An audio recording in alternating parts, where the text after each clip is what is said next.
બિહાર વિધાનસભા ચૂંટણી પહેલા ઇન્ડિયા મહાગઠબંધન દ્વારા તેજસ્વી યાદવને મુખ્યમંત્રી પદના ઉમેદવાર જાહેર કરીને એક મોટી જાહેરાત કરવામાં આવી છે.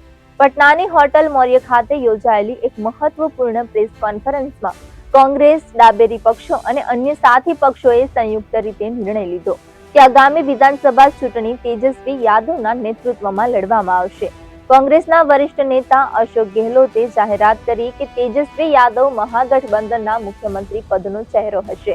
બિહાર ચૂંટણી પહેલા મહાગઠબંધને પટનાની હોટલ મૌર્ય ખાતે ખૂબ જ મહત્વપૂર્ણ પ્રેસ કોન્ફરન્સ યોજી હતી, જેમાં બિહારના લોકોને એક મહત્વપૂર્ણ સંદેશ આપ્યો હતો.